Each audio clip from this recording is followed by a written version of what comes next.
cigar in his mouth, and the smoke was going in his eyes, so he had to squint.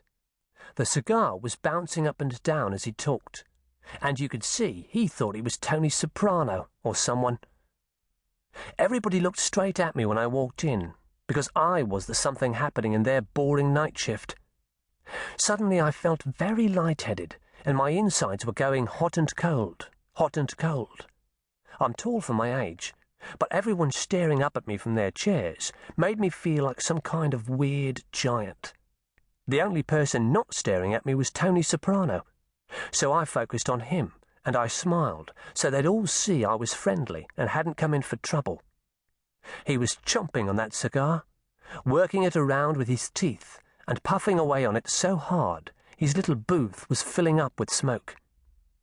I thought that if I stood there long enough, he might disappear from view like an accidental magic trick.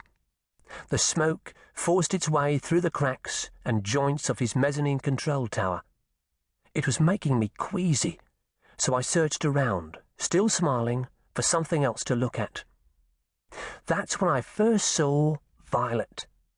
I say Violet, but that's stretching it, because I didn't even know her name then, and what I actually saw was an urn with her inside it. The urn was the only thing in that place worth looking at. Maybe it was because I'd been up all night. Maybe I needed to latch on to something in there to stop myself from passing out. I don't know. I found an urn. Halfway up a wood-panelled wall, there was a shelf with some magazines and a cup and saucer on it, the sort you find in church halls and hospitals. Next to them was this urn that at the time I didn't realise was an urn. It looked like some kind of trophy, or maybe full of cookies or something. It was wooden, grainy, and had a rich gloss that caught the light and threw it back at me. I was staring at it, trying to figure out what it was exactly. I didn't notice that anyone was talking to me until I caught the smell of cigar really strongly, and realised that the fat dispatcher had opened his door because banging on his window hadn't got my attention. "You haven't come for her, have you?" he asked. I didn't get the joke, but everyone else did because they all started laughing at once. Then I laughed too because everybody laughing was funny, and I said, "Who?" The cigar bobbed down towards his chin with each syllable, and he nodded towards the shelf. "The old lady in the box." I didn't stop laughing, but really I can't remember if I thought it was funny or not.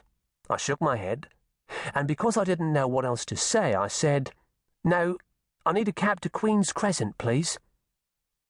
A driver called Arlie got up, and I followed him out to his car. I walked behind him down the alley and out into the wider space of the high street. I asked Arlie what he knew about the dead woman on the shelf. He said she'd been around since before he started working there, which was 18 months ago. Somebody had left her in a cab and never collected her. He told me if I wanted to know the whole story, I should speak to the boss, whose name I instantly forgot because he was always Tony Soprano to me. The sun was coming up, and the buildings with a light behind them looked like their own shadows. I thought, how could anyone end up on a shelf in a cab office for all eternity? I'd heard of purgatory, the place you wait when heaven and hell aren't that sure they want you, but I'd never thought it meant being stuck in a box in Apollo cars forever. I couldn't get the question out of my head. I felt it burrowing down to some dark place in my skull, waiting for later. Thinking about it now, it's all down to decision-making again, you see. My better self didn't get in the cab straight away that morning.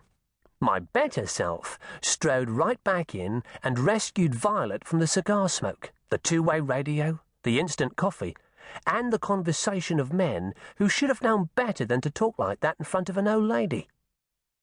And after liberating her from the confines of the cab office, my better self released her from her wooden pot and sprinkled her liberally over the crest and all the four corners of Primrose Hill while the sun came up.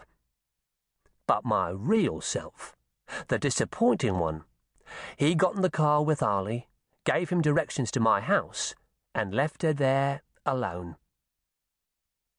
My name is Lucas Swain, and I was almost 16 when this